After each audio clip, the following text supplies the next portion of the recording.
Howdy, howdy, and welcome to the Tea Weasel, where we pair teas with movies for your enjoyment. Today, we'll be looking at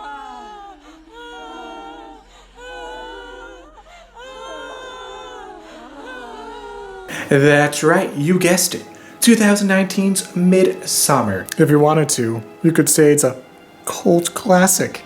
Sorry. This movie was written and directed by Ari Aster. This movie starts out very calm and relaxing, and then burst in like the Kool-Aid Man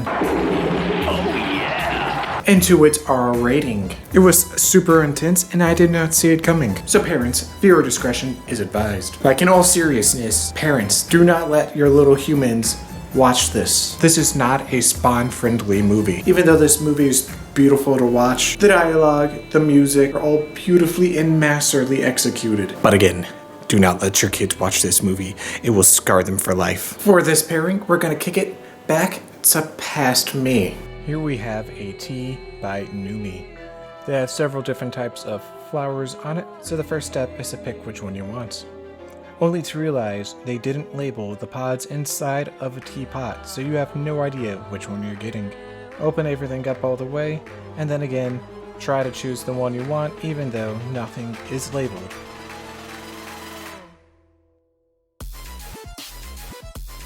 Only to add more confusion the entire time.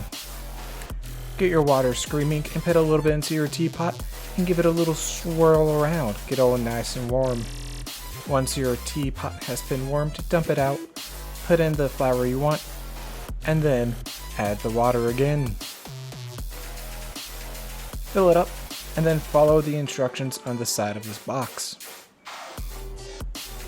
Each of the teas is a bit different, so try your best to figure out which one you got, because again, it didn't say who is what or what is which, so it's all just kind of up in the air of what is what. But the cut transformation's pretty. Here's another little shot, a fun little sweeping angle as the bloom slowly blossoms in the boiling water, not at all burning the leaves of a flower. But it does look very pretty.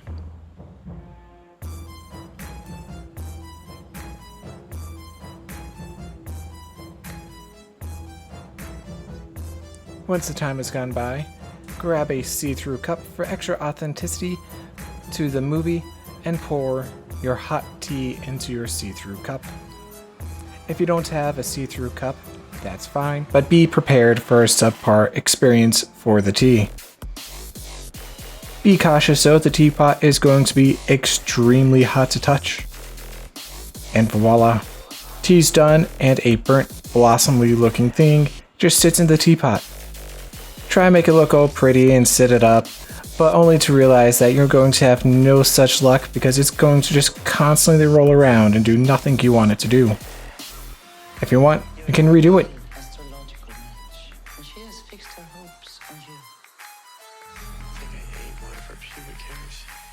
Thanks, hostess. Tag here, the only personality with a job. Here we have one of the flower teas. Like we said earlier, no idea which one it is, but it is very, very hot. But all the drinks in the movie were served cold, or at least at room temperature. So I'm going to let this cool down first before drinking it, just for an extra step to match the movie. Alright, I'm back. Now that the tea has cooled down quite a bit, let's give it a shot. Tastes like a flower. Very floral-y. Very floral-y. I don't know which one this is. I can't really distinguish a taste in it. It's not that it's bad, it's just bland. I'm pretty sure this is green tea, but I can't tell. Yeah, I just can't tell which one it is. Well, I don't smell rose, so it's not Starling Rose. I don't taste any lavender, so I doubt it's lavender. There's no chocolate notes, so it's not the golden jasmine. I guess it's a sweet oolong, but I don't get any peach flavors or apricot flavors. I don't know what this is. Honestly, I'm disappointed. The flower is completely burnt and wilted looking. Not surprised since it said pour boiling water on it. There's no distinguishable flavor to tell me which one I just tried. I'm really pretty disappointed in this. Tastes fine though. Man, I wish I had that mushroom tea. Again, Midsommar is a beautifully made movie. The film is well lit, beautiful, and has a wonderful floral look to it. It's like the camera's giving you a warm hug all over. And by the end of a movie, you will want a hug, but also not to be touched because you're greatly concerned about everything. This movie follows a girl named Danny. In the beginning of the movie, Danny is calling her emotionally distant boyfriend. She's calling about her sister who has a history of mental health issues. Danny's boyfriend, aka Christian, wants to break up but never really got the chance. After being motivated by his friends, he's going to go do it. However, Danny's sister just killed herself and in the process killed both of her parents. And that is within the first 5 minutes. If that doesn't tell you that this movie has no problem killing off people and it's going to be super dark even though it's super sunny, nothing else will. Christian, being the worst boyfriend ever, decides he still wants to go on his trip to Sweden with the boys. Christian, not wanting to be the worst, decides to be the worst by inviting Danny along to the trip rather than breaking up with her. And the boys are just so incredibly